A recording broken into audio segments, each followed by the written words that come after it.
right, welcome back. It is the Vegas Take Sharp and Shapiro. So glad you could join us. By the way, a reminder, we are broadcasting live on YouTube. That would be the Vegas Take page. Every day we're broadcasting live on YouTube. If you want to see our pretty mugs and my amazing hat, I won't give it away. Check it out on our YouTube page. Coming up in hour number 3, we're going to be speaking to Joe Gatto. He is one of the Impractical Jokers, one of the most popular reality TV shows in the history of reality TV. They get so many viewers on that show. Now they have a new movie out.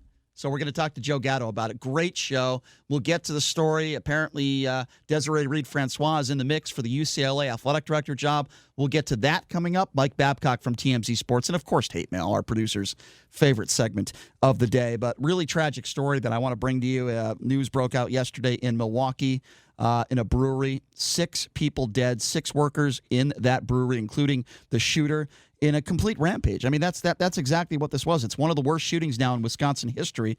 Gunman, as I mentioned, killed 5, including himself. It happened yesterday afternoon on the Milwaukee campus of Molson Coors. The shooter, now identified as 51-year-old man who worked for the company, the home of Miller Brewery, for more than a century. All of the shooting victims died. So every single person that was shot did not make it. So this guy knew what he was doing. He knew exactly what he was doing. Now, was he specifically targeting individuals? We don't know yet. The investigation is in its early stages, and it is ongoing. But this is a really scary story in another situation of a mass shooter. This case, a disgruntled employee. We've heard this story before, and it happens again. So, Jason, I know you are – Jason Stein is our producer. You spent a lot of time in Milwaukee. It's my hometown. Yeah, it's your hometown. So what can you tell us, first of all, about this story, the specifics, where exactly the location was? What can you tell us about this? Well, the specifics are the Molson Coors. It's now known. There have been mergers over the years. It's Miller, and Miller's synonymous with Milwaukee. So for all intents and purposes, it's the Miller factory where they actually brew the beer, and it employs a lot of people. But it is now technically called Molson Coors. It's on the west side of the city, not far from Marquette University, if you know where that is.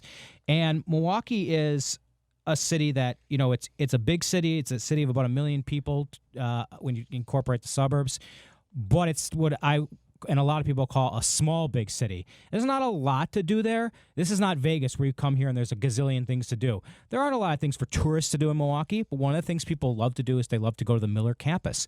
And I guess you could describe it's a 100-year-old facility. You could call it Wonka-esque.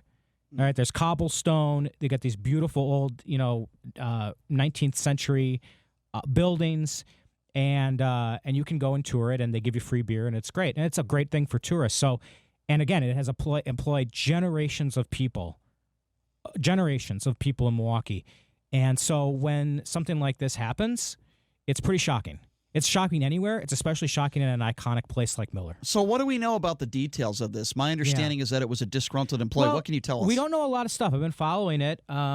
This is a 51-year-old man who reportedly had been fired earlier in the day. Mm-hmm. He went home, apparently, got a couple guns, grabbed a silencer, and walked into Building 4 with a badge that did not belong to him. So he gained entry back into the building, forced entry basically with someone else's pass, and just started indiscriminately shooting people. Now, we don't know the guy's name. We do know that he was still wearing his uniform. He was still wearing his brewery uniform, so this was fresh. And they just fired him? They had just fired him earlier today, came back a few hours later and started shooting people. 5 people dead. Well, listen, these are the same type of questions I always ask after every single one of these shootings, and which is the following. Number 1, did this man have mental illness? Let's know a little bit about his history. If he did have some sort of mental illness, where did he get the guns? How did he get the guns? Mm-hmm. What type of guns were used, as you alluded to? Well, he used a silencer, which is extremely rare in these mass shootings. When you usually hear about them, it involves some kind of a semi-automatic weapon. This guy used a silencer, which is, by the way, legal in 42 states, including Wisconsin. So by all appearances, and we can politicize this, and some people are, it seems like this guy had his guns legally. Red flags might not have helped. We don't know. We don't know because we don't know who he was. We don't know his record. We don't know anything about the guy except his age. Yeah, is he alive or dead? the guy. Oh, he said he killed himself. He ended up killing. So he used a silencer, which you would think someone would use a silencer because they wouldn't want to draw attention to themselves. Right? They wouldn't want to make all that noise. Right. And if that's the case, then he would be trying to get away after the fact. That's if I was going to use a silencer, that would be my logic behind it. But why then would he kill himself? I don't understand that. He probably didn't want to go to jail. Yeah. He probably didn't want to get caught. He didn't want to go to jail. He'd rather kill himself. Obviously, this is a guy who was mentally deranged. Obviously, it's hard to argue at this point. It just takes anything to set somebody off. And in this case, he lost his job. So that probably put him over there. We don't know what was going on in this guy's life. But again, let me be very clear on this. Yes, I agree with Democrats that we need to do something about red flag laws. We need to get some of these guns off the streets. With all that being said, and again, we don't know if this is true or not. However, if this guy didn't have any history, like the Paddock situation right here in Las Vegas, right? If he didn't have any serious issues as far as mental illness or crime is concerned, I don't know how you can stop somebody from doing something like this. I don't know. And I'm not going to sit here and blame. However, let's let the investigation play itself out, because in some of these mass shootings, maybe a week earlier he got arrested for something. We don't know. Maybe he's been arrested before for violent crimes. Maybe red flags could have helped here. And maybe this could, help in that situation of pushing some of these laws forward. Like you said, we don't know. We don't know. We need to find out. But again, I don't know how you stop somebody. And somebody help me out here. You can give us a call, 702-257-5396. Again, the number to call if you want to be a part of this conversation. Another mass shooting in Wisconsin, a disgruntled employee. We don't know a lot about his history except for that day he was fired. He walked back into Building 4 with a silencer and some weapons, killed 5 people, 6 people, including himself. My thing is, I don't know how you stop these types of things from happening if there are no prior incidents. I'll tell you what, it sounds to me like it would be more of a security issue, having better trained security guards, preventing people like this guy from, because again, they took away his key card access. He couldn't get back in the building. So they made that measure. Then he took someone else's and got through. So I think it'd be more of a security thing, unless he just found someone on the street and beat them up or whatever. And I'm not sure exactly how he got someone else's card, but here's my problem. He stole it. Here's my problem with that. And I understand what you're saying. But if he can't get into his place of business, this guy is clearly mentally deranged. He'll walk into a McDonald's. He'll walk into a mall. He clearly snapped. Well, of course. That's what I'm saying. Yes. If he can't get into his own place of business, then he'll stalk people in his car outside the building. The point I'm trying to make is when somebody is that nuts and they're willing to take their own life, a security guard is not going to stop them. They'll find other means to kill innocent people. Do you guys remember the expression going postal? Yeah, of course. Remember that? Of course. That was you don't hear about it anymore. But back in I want to say the late 80s, maybe early 90s, there were a rash of shootings at post offices. Former employees or current employees of the post office shooting up their coworkers. Yeah, it kind of went away, but for a while it was a very big story, and that. The term going postal is from that. Absolutely. This is that kind of situation, an angry coworker who wanted to get revenge. Well, it kind of sounds like like Brian's favorite movie with Michael Douglas, Falling Down. Yes. In a sense. Well, that guy was fed up with society. Yeah. Well, I don't blame him for that. Maybe this guy was too. But yeah, what a very personal thing to go back and to kill at point blank some of the people you may have called friends.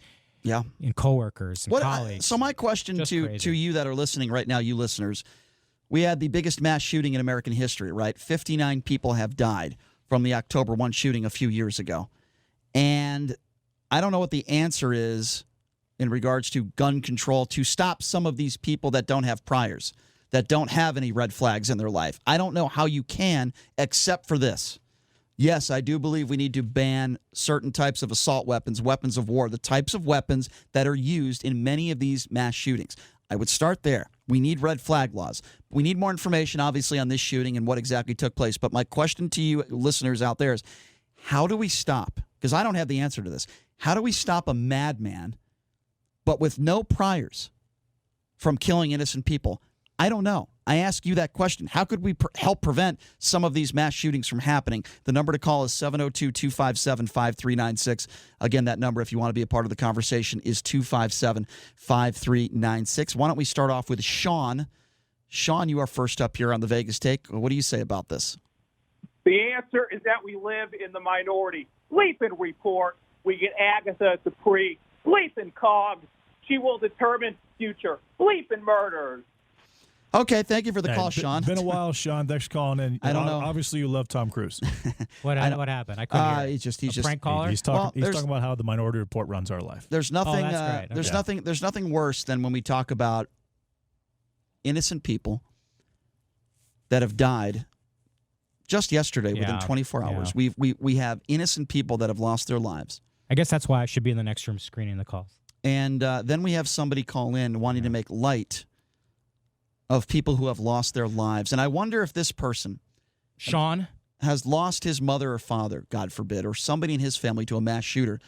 I wonder if the next day he would call in and make light of a mass shooting. I wonder if this scumbag would call into a show, because obviously he has nothing better to do than to laugh about innocent people that have died. You know what, Brian, I have to interject. You know, when the mass shooting happened on the Strip, Stephen Paddock and all that, 59 people, you remember how the community came together? And all of a sudden, you know, people from around the world went, wait a second, Las Vegas is a community.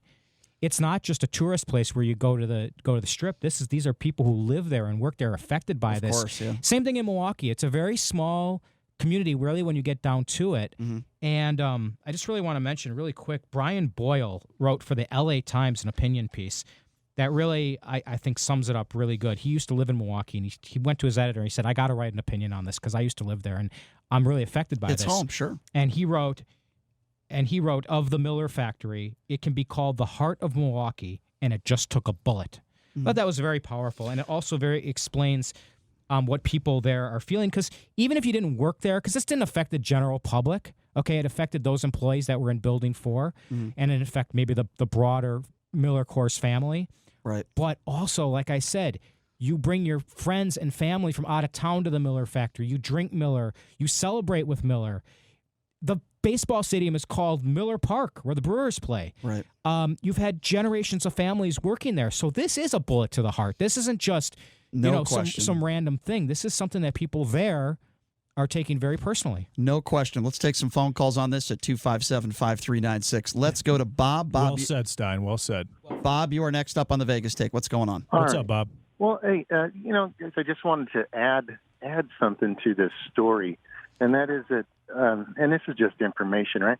But in order to purchase a silencer, let's say he did purchase it legally, there's a background check that can take up to a year to be able to actually own one of those or possess one. Right. So I don't know if the thing was stolen or not. Well, that's the thing we don't know, Bob. That's important. Yeah, we don't know yet. We don't know if the silencer was stolen. We don't know if the guns were stolen. We don't know if this guy had any priors. We just don't know. We also don't know why he was fired either.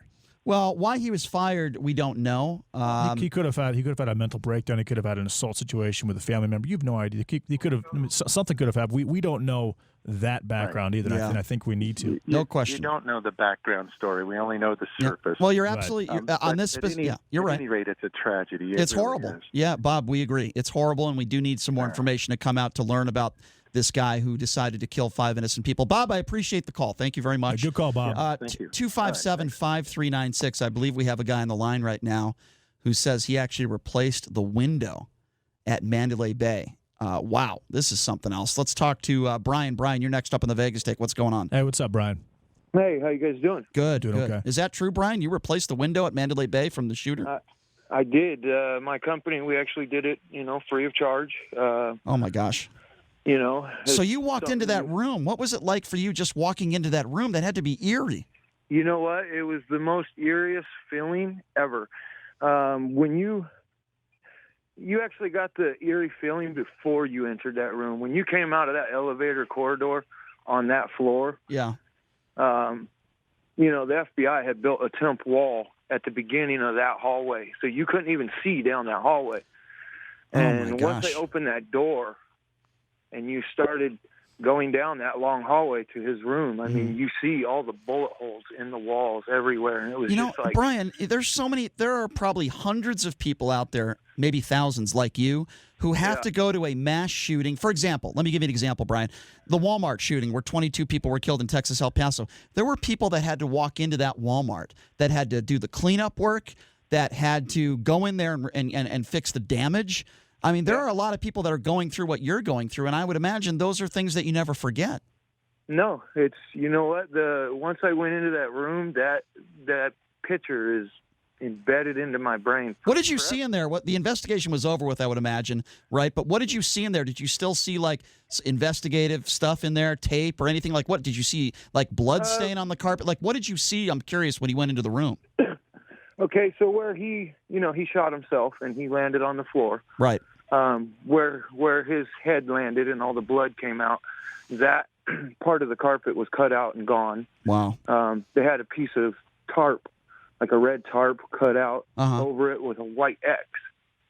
And you actually, one of the windows that was shot out was in the living room area, and the other one was in the master suite. Mm-hmm. You actually had to step over that cutout in the carpet in order to get to the room. Wow. Where the window was. So there you are, Brian, overlooking the exact spot where Paddock killed 59 people. Yep. And you're in that spot replacing a window. I'm just curious because 99.9% of us will never go through that experience. What is going through your mind at the time where you are replacing that window? I'm just curious. Honestly, when I stood in that window and I looked out at what he had, I honestly am just glad it wasn't worse than it was. Mm-hmm. You know, yeah. When you looked out the one in the living room, I mean, he had a lot of things other than the music festival in his range. He had the Luxor right there. That's he had, true. Yeah. You know, it's very I'm just true. grateful that it was bad. You know, 59 people losing their life is bad. Yeah. Yeah. But no, I understand. I'm thinking it could have been a lot worse, you know. I totally understand what you're saying. Yeah. Brian, how strong was the window that you replaced? How strong of a window did you put in place of the old window? What do you mean? How thick was it? What kind of material was it?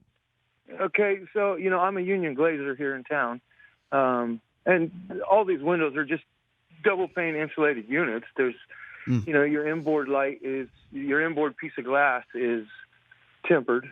Your outboard light is, heat strengthened. So tempered glass, once it gets tempered, it's 10 times stronger. Yeah. You can hit it square dead on in the center with a hammer, and 90% of the time it's not going to unless break. you have an AR-15. Sadly. Well, Brian, let me just say this. Thank you for sharing your story with us on the air. I'm sorry that you had to go through that. I'm sure that's traumatic for you as well, but we appreciate your story. We hope you don't have to do anything like that again, that's for sure. But thank you for calling in, Brian. We really do appreciate it. I had one more thing. The reason I called in is, you guys were saying, how could this have been prevented, and right. I honestly think, like a lock on your front door, it keeps honest people honest. Sure. Gun control just keeps honest people honest. People that are going to get a gun and go do these mass shootings are going to do it no matter what. Well, most likely, put in place. I don't necessarily disagree with everything you just said, but I will say this, Brian. If we can make it a little harder for those people, and if we can get specific types of weapons off the streets, perhaps. No, I totally agree. Yeah, that's all I'm saying. I'm a big hunter. Sure. So we agree. I own firearms, and I do not believe in assault rifles. Yeah, no, Brian, you and I are in complete agreement, my friend, and thank you again for the phone call. We really do. Thanks for the call, Brian. Really do appreciate that. Wow, that was unbelievable. I wasn't expecting that. I actually got that vision in my brain. I visualized that entire scenario he just described. Yeah, we're talking about the Milwaukee shooting and the mass shooting where 5 people lost their lives, but we just had a guy call up unexpectedly who replaced the window where Paddock broke the window in Mandalay Bay and killed 59 people. And he just said the story about how the spot where Paddock killed himself and his head was on the carpet, obviously a lot of blood, that he had to step over that. Bullet holes that's wild. Outside of the room. That's crazy.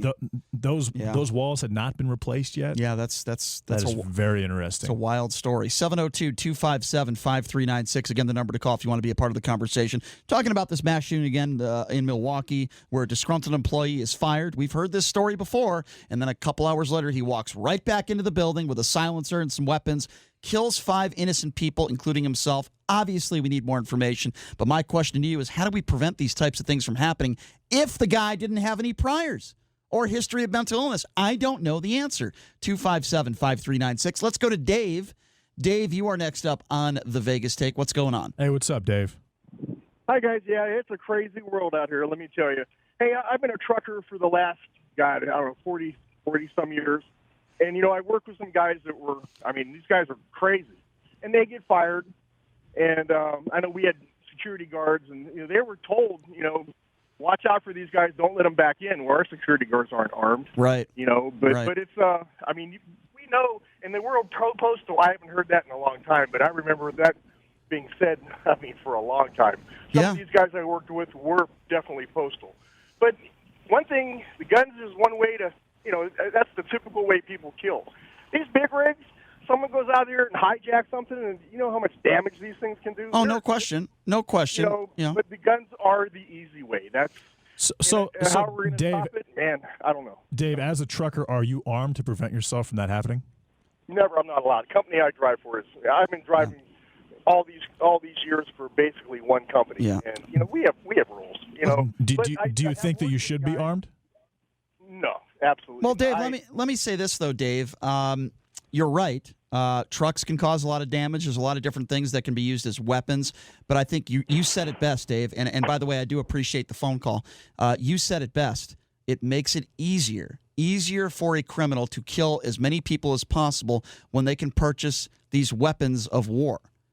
There's no question about that. Appreciate the phone call, 257-5396. Let's go to Lance. Lance, you are next up on the Vegas Take. What's going on? Hey, Lance. Milwaukee, and I did tour the brewery.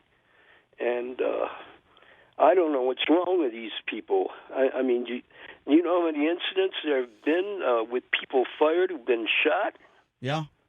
If somebody's going to fire somebody in corporate right now, they should keep their eye out for that person they fired just in case. Well, that's a good point that you just said, Lance, because again, we don't know all the circumstances, but let me give you an example. Let's just say hypothetically they fired this guy, he started threatening people.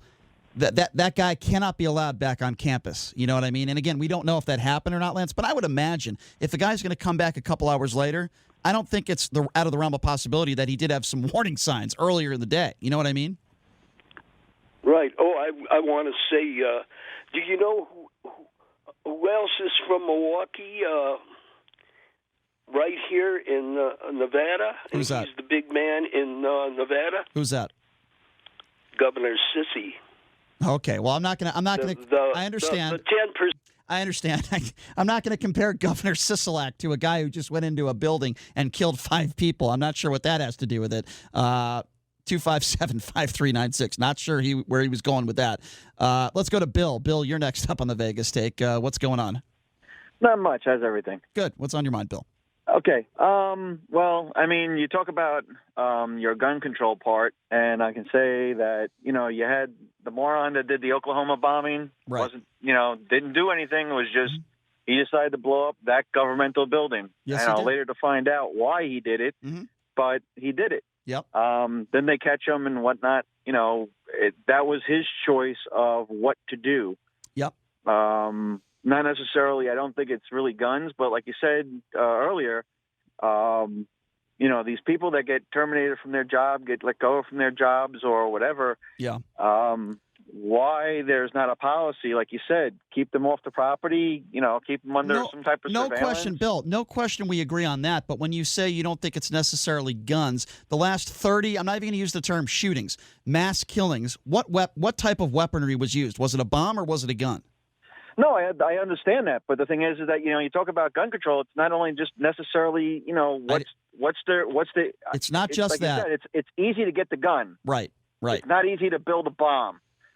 I agree. Even though that's what they use. I agree 100%. Bill, make no mistake about it. I'm not saying it's just the type of guns that are being used that are responsible. There's a lot of things, right? Mental illness, and by the way, I appreciate the call, Bill. Mental illness, red flag laws. There's a lot of things that go into this thing. It's not just the gun control issue. Let's go to Al. Al, you're next up on the Vegas Take. I got about 45 seconds for you, Al. Go ahead, my friend. Hey, what's up, Al? Well.